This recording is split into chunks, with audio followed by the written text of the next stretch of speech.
Bonjour à tous. Donc dans cette nouvelle vidéo sur la séquence sur la trigonométrie, nous allons apprendre à calculer une longueur dans un triangle rectangle en appliquant une des formules que nous avons vues précédemment. Donc c'est parti. Comment calculer une longueur donc dans un triangle rectangle comme dans l'exemple suivant. Donc ici nous avons un triangle EFG, nous connaissons l'angle E qui fait 30 degrés, nous connaissons la longueur EG qui fait 7 cm et nous cherchons la longueur EF. Donc petit d'abord rappel qui est le suivant, SOHCAHTOA. Donc je rappelle que cela signifie que le sinus d'un angle est égal à la longueur du côté opposé divisé par l'hypoténuse, le cosinus d'un angle est égal à la longueur du côté adjacent divisé par l'hypoténuse, et enfin la tangente d'un angle est égale à la longueur du côté opposé divisé par la longueur du côté adjacent. Donc ici, regardons qu'est-ce que l'on cherche. On cherche le côté EF. Par rapport à notre angle, c'est le côté adjacent.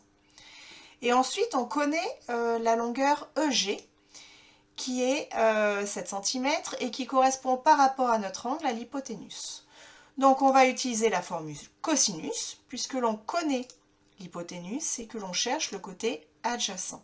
La seule formule parmi les trois formules précédentes qui utilise à la fois le côté adjacent et l'hypoténuse, c'est la formule cosinus. Donc dans le triangle EFG rectangle en F, le cosinus de l'angle FEG est donc égal, donc c'est K, donc c'est la longueur du côté adjacent, à savoir EF divisé par la longueur de l'hypoténuse, qui est EG. Une fois que j'ai écrit ma formule, je remplace par les valeurs connues. Donc cosinus de 30 est égal à la longueur EF divisé par 7. Et maintenant, je n'ai plus qu'à faire un produit en croix. Cosinus 30, c'est cosinus 30 divisé par 1. Ce qui va m'aider donc pour faire le produit en croix, à savoir EF est donc égal à 7 fois le cosinus 30 divisé par 1. Alors, il est préférable d'écrire 7 fois avant le cosinus, plutôt que d'écrire cosinus de 30 fois 7. Parce que si je ne mets pas de parenthèse, je ne sais pas si c'est le cosinus de 210 ou si c'est le cosinus de 30 que je multiplie par 7, ce qui ne donnerait pas le même résultat.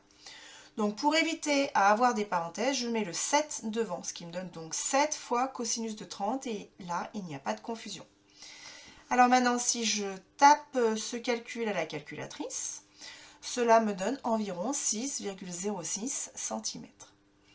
Et voilà, c'est terminé pour cette courte vidéo.